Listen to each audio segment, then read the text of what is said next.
What's going on, guys? Welcome back to D-Life HD. This is Victor, and today we're going to be taking a look at the history of the Paper Mario franchise and where it could be headed with the latest installment, Paper Mario: The Origami King. Without any further ado, let's jump right into this. Switch it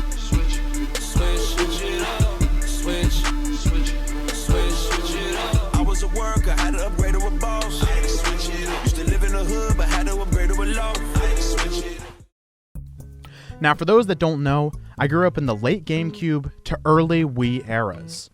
The original base model for the Wii was backwards compatible with the GameCube, meaning that you could plug in a GameCube controller into the top of the system, stick a GameCube game in, and a memory card, and you were all set to play any GameCube game from the library and back.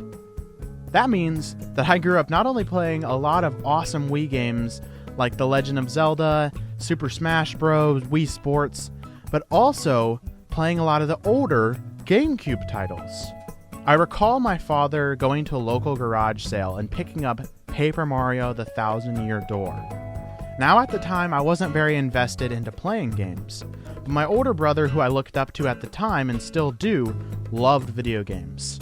I recall him playing all the way through Paper Mario up until the final boss and struggling to defeat it until finally he ended up starting his save over and completely going through and taking a wiser course of action.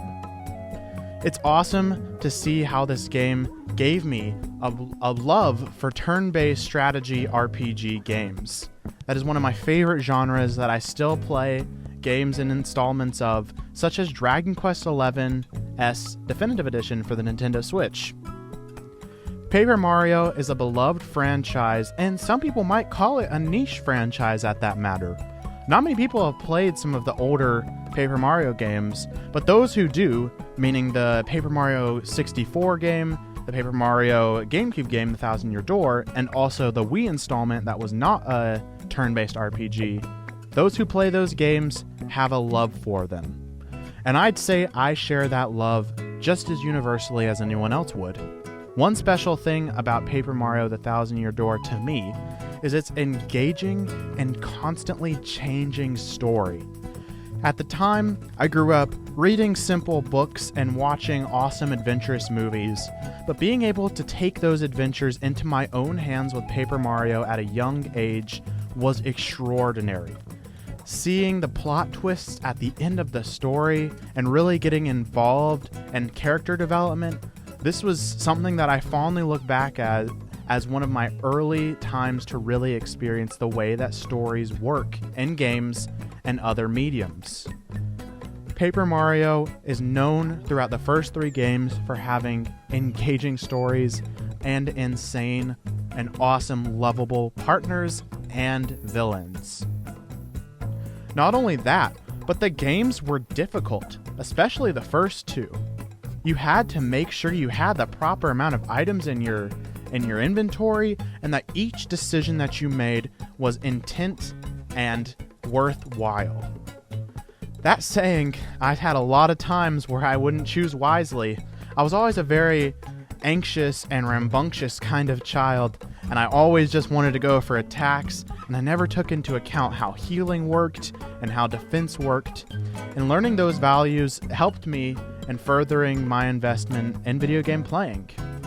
I'd say Paper Mario: The Thousand-Year Door and Paper Mario 64 are some of the most influential games in my gaming history. It's really awesome how I learned values in these simple RPGs, such as when you level up, you don't want to just go for one thing. You don't want to just go for health, but instead you're going to want to spread it out and have a variety of different upgrades. These simple truths that I learned through Paper Mario really helped me throughout the rest of my game playing and helped me really engage in games in the future. Paper Mario is a fantastic franchise, and although the first three games were well received, not as much the third one, but in general, the latter two had some issues critically and with the fans. Now, I never played through the fourth game because it initially launched on the Nintendo 3DS, and at the time of launch, I did not have this kind of console to play on. But similarly to the way that my older brother that I looked up to played Paper Mario The Thousand Year Door on our Wii, he also owned a 3DS. And I did not have the opportunity to watch him play it because it was a handheld console, but I recall going with him on launch day to pick up the game, and that is a special memory that I cherish in my heart today. Now, these latter games, like I said, were not very well received and received a lot of backlash. I did get to play the latter game, Paper Mario Color Splash, on the Nintendo Wii U, and I look back actually fondly on the memories of experiencing this game. Now, I didn't play through it all the way, but the time that I did spend with it was with one of my good friends, and it was during the major hurricane of Matthew on the East Coast. And I recall there being very heavy rain and us kind of staying indoors and getting a chance to really, really engage with this game. That's a really fond memory of mine. But although that is true, the game itself did not hold up compared to the original trilogy. Looking forward to this new title, the Paper Mario The Origami King, I'm really excited. When the trailer first dropped, I was actually extremely skeptical. A lot of the implementation of battle and story seemed like they weren't going back to the roots, but instead going back to this new style that was not well received at all. Let alone, the art style was very heavily focused on crafts rather than Paper Mario just being Paper Mario and having just a 2D art style. Initially, the original Paper Mario, released in Japan, was supposed to be a sequel to the Mario RPG franchise, and so the paper aspect was not heavily delved into. Now, the games are intentionally heavily paper-focused, and although that is at the root of the title, I don't believe that the paper aspect of the games was the focus in the original trilogy. Instead, it was more focused on story and characters and less these clunky battle mechanics that were implemented in the further two games.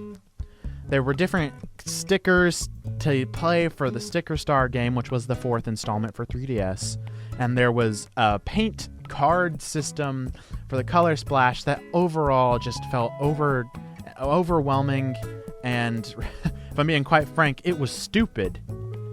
Now, with this new game, they are also introducing a new gimmick.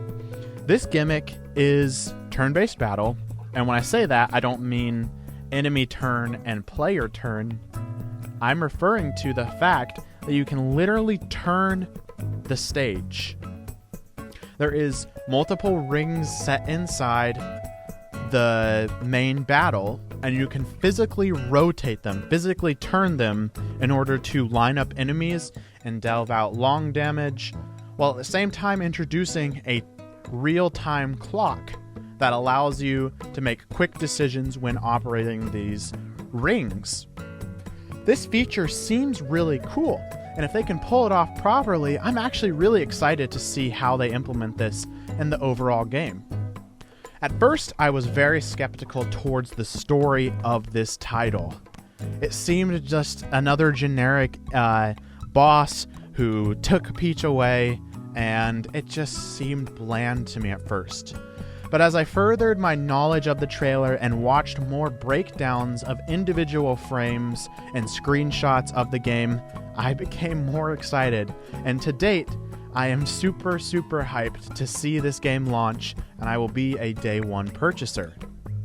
It's really cool at how soon this game is coming out. When I first saw the launch date, I was super excited. It comes out on July 17th, nearly less than 2 months from to date, and I am very excited to pick up this game and be taken back to my early childhood of playing Paper Mario with my older brother and experiencing that all over again as an adult. Alright guys, that's going to do it for this one. Thanks for watching. Let us know in the comments down below what you thought of this video. We'll love hearing from you guys. Remember to like and subscribe, and also share this video. In the description below, you'll see a link to our community Discord. We play games and share stories and news, and it's always a good time. Lastly, check our Twitter account for more gameplay on the latest releases. But most importantly of all, remember to always stay one up.